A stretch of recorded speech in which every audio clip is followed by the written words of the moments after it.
Hello student, I'm going to start as a part third rulers and buildings. Newly constructed court in the Red Fort at Delhi. एक नया जो है सभा बनकर तैयार किया गया था दिल्ली रेड फोर्ट में. Behind the empires thrones where series of pietra dura, जहाँ पर उनका गद्दी था. उनके एम्पायर्स के थ्रोन के पास में उनके पीछे जस्ट एक पेट्रा डूरा बनाया गया था. पेट्रा डूरा जो एक डिपिक्टेड पिक्चर्स है जो इसमें एक इनक्राविंग करके सैंड स्टोन्स में पत्थर में नक्काशी की जाती है. Legendary Greek God Orpheus playing the lewd, जिसमें डिज़ाइनिंग किया गया था. Orpheus playing the lewd designing करके दिखाया गया था. और ऐसा माना जाता था कि ऑर्फियस म्यूज़िक जो था वह बहुत ही शांतिपूर्ण ढंग से था, जिससे सारे लोग मिलकर के शांतिपूर्ण ढंग से मिलकर के अपना काम करते थे. That means newly constructed court in the Red Fort at Delhi. Behind the emperor's thrones were the series of Patradura inlays that depicted the legendary Greek god Orpheus playing the lute. It was believed that the Orpheus music could clamp Phrases beast until they coexisted together peaceably. The construction of शाहजहाँ's audience, और जो सभागार बनाया गया था जो शाहजहाँ का construction जो था हॉल का, that aim to communicate that king's justice, जिससे सारे लोगों को राजा जो अपना न्याय सुनाते थे, चाहे वो हाई से बिलोंग करते हो या लो क्लास से बिलोंग करते हो, सारे के साथ एक जैसा जो है बर्ताव किया जाता था और सब लोग मिलजुल कर एक साथ सामंजस्य से रहते थे.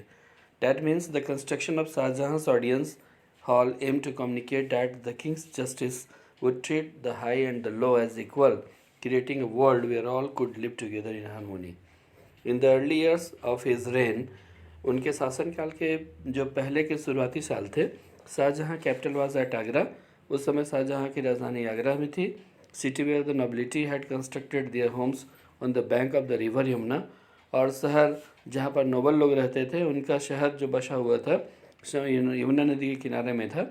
This were shed in the midst of the formal gardens, और बीच में गार्डन्स बनाए गए थे जिसको चार बाग फॉर्मेट किया गया था. Charbagh garden also had a variation that historians described as चार बाग गार्डन. इस तरह से उसमें इतिहासकारों ने इसका वेरिएशंस किया है कि रिवर फ्रंट गार्डन, उस गार्डन के सामने में नदी जो बहती हुई नज़र आ रही थी.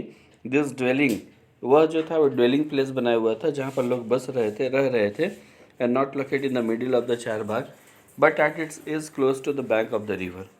यानी वहाँ पर जो नोबल क्लास के लोगों को रहने के लिए जो बनाया गया था उसके जस्ट सामने में नदी बहती थी और चार बाग का जो है गार्डन का फॉर्मेशन किया हुआ था. Shahjahan adapted the river front garden in the layout of the Taj Mahal. Shahjahan ने जो नदी को in front of the river जो है गार्डन का फॉर्मेशन किया ताजमहल के सामने में. The grandson and the greatest architectural accomplishment of his reign, उस समय का वह बहुत ही विशाल का आर्किटेक्चरल एकम्प्लिशमेंट है. Here the white marble mausoleums was placed on the terrace by the edge of the river. यहाँ पर वाइट मार्बल का यूटिलाइजेशन किया गया है तो उस टेरेस को सजाने के लिए. And the edge of the river and the garden was to the south. Shahjahan, just a minute, Shahjahan developed this architectural form as a means to control the SS. Shahjahan ने इस तरह के जो कंस्ट्रक्शंस डेवलप किए वो architectural forms means to control the access that nobles had to the river. यानी राजा उस सारे नोबल्स के पहुंच में हो, इसलिए इस तरह का कंस्ट्रक्शंस जो है किया गया था. In the new city of the Shahjahanabad that he constructed in Delhi, और एक नया शहर जो है शाहजहाँबाद बनाया गया जो दिल्ली में कंस्ट्रक्टेड है. The imperial palace commanded the river front, और यह इम्पीरियल पैलेस बनाया गया था जहाँ पर बादशाह खुद रहते थे और सारे नोबल्स को कमांड ओवर करते थे. Only the specially favoured nobles like his eldest son Dara Shukoh, जिसमें उनका सबसे बड़ा बेटा Dara Shukoh, were given access to the river. All others had to construct their homes in the city away from the river Yamuna. और जो दूसरे तरह के जो लोग थे उन लोगों ने अपना घर शहर नदी से दूर पर बनाए हुए थे. Home the city away from the river Yamuna.